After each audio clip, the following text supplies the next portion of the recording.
আমাৰ ইয়াত এছআৰআই কিয় লাগে? আমাৰ ইয়াতো 5টা দুখীয়া আমাৰ এজন লোকে যিটো এছআৰআইৰ কাৰণে আপোনাৰ বিহাৰত যিটো পদ্ধতি লৈছে সেইটোতো আমি পৰীক্ষা দিছোৱেই। গোটেই ভাৰতবৰ্ষত এনআৰচি হোৱা নাই, আমাৰ ইয়াততো এনআৰচি হৈছে। আমাৰ এজন মানুহে এবাৰ নহয় দুবাৰ নহয় 5 কৰপীয়া পৰীক্ষা কৰাৰ পাছত নিজৰ নাগৰিকত্ব হৈছে। গতিকে সুপ্ৰিম কোৰ্ট আছে, সুপ্ৰিম কোৰ্টৰ মোহৰ লাগিছে, আমি সুপ্ৰিম কোৰ্টৰ ৰায় আমি বিচাৰোঁ। অঞ্চল আৰু নতুনকৈ গঠন হোৱা চেঙা সমষ্টিৰ অন্তৰ্গত এই চেঙা সমষ্টিত 8টা আৰু আদা 8.5টা পঞ্চায়ত চৰাঞ্চলৰ ভিতৰত পৰিছে।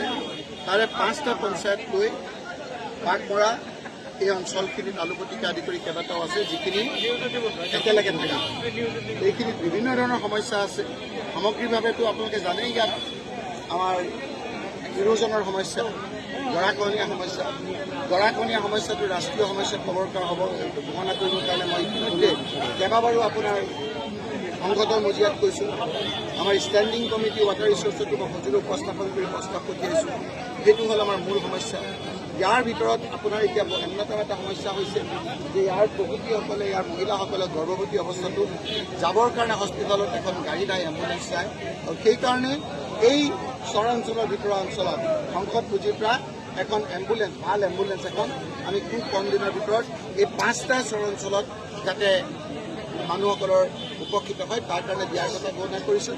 বাকী 2টা চৰাঞ্চলত 2টা পঞ্চায়ত আছে য'ত বেলেগে আছে, কমিউনিকেশ্যন নাই, সেই 2টাকো আমি পৰৱৰ্তী সময়ত দিম। আৰু 3টা পঞ্চায়ত আছে চৰাঞ্চলত, তাকো দিয়াৰ কথা ঘোষণা কৰিছোঁ।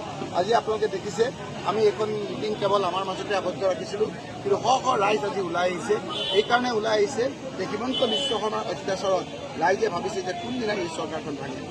আপোনালোকে দেখিছে উজনি অসমত যেনেকৈ জনজাতিৰ লোকসকলে আজি আপোনাৰ দিল্লীত গৈ ধৰ্ণা দিবলগীয়া হৈছে যে আমাৰ জনজাতি কৰক, ঠিক তেনেকৈ বঙালী সম্প্ৰদায়ৰ লোকসকলে কৈছে যে আমাৰ এজন মন্ত্ৰী নাই ব্ৰহ্মপুত্ৰ ফেৰীত য'ত গৈ আমাৰ নিজৰ কথাখিনি ক'ব পাৰিম। আজি কোচ ৰাজবংশী মানুহসকলে লোৱাৰ আছামত কৈছে যে আমাক জনজাতি দিম বুলি কৈছিল, আজি জনজাতি দিয়া নাই। আনফালে চাকৰি বাকৰিৰ ক্ষেত্ৰত কৈছিল যে 25 লাখকৈ চাকৰি দিম, এই 25 লাখকৈ চাকৰিটো দিয়াটো দূৰৰ কথা, আজি আমাৰ ঘৰে ঘৰে আপোনাৰ নিবনুৱা বাঢ়ি গৈছে। 1 লাখ টকা লাখপতি বাইদেউ বুলি কৈ এতিয়া 10,000কৈ কিছুমানক দিছে, বেছি সংখ্যকে আজি পোৱা নাই। এই ধৰণৰ সমস্যাবিলাক ৰাইজৰ আজি ডাঙৰ সমস্যা হৈছে। ৰাইজে ভাত কাপোৰৰ সমস্যা, বস্তু বাহিনীৰ দাম সমস্যা, আনফালে এটা মানুহ উচ্ছেদৰ সমস্যা। যিসকলে উচ্ছেদ কৰিছে সেই উচ্ছেদ কৰা লোকসকলকে কামত খটাই তেওঁ ডাঙৰ ডাঙৰ দলং বনাইছে। আমাৰ যিখিনি আপোনাৰ দলং বনাইছে সেই দলং বনোৱা লোকসকলৰ দলং বনোৱাৰ পিছতে আকৌ ঘৰটো ভাঙি দিছে। গতিকে যে আপোনালোকে দেখিছে যে ডিমা হাছাও, কাৰ্বি আংলং সেই অঞ্চলতো আপোনালোকে দেখিছে বিভিন্ন ধৰণে ট্ৰাইবেল লোকসকলৰ ঘৰত উচ্ছেদ কৰিছে। গতিকে ৰাইজ আজি ওলাই আহিছে, ৰাইজ ঐক্যবদ্ধ হৈছে যে 2026 চনত অসমৰ সকলো চাইডে যে আজি হিমন্ত বিশ্ব শৰ্মাৰ বিৰুদ্ধে জোৱাৰ উঠিছে, হিমন্ত বিশ্ব শৰ্মাৰ আজি পতন যে অনিবাৰ্য সেই কথাটো আজি ভিতৰৰ অঞ্চলতো আজি পৰিস্ফুট হৈছে।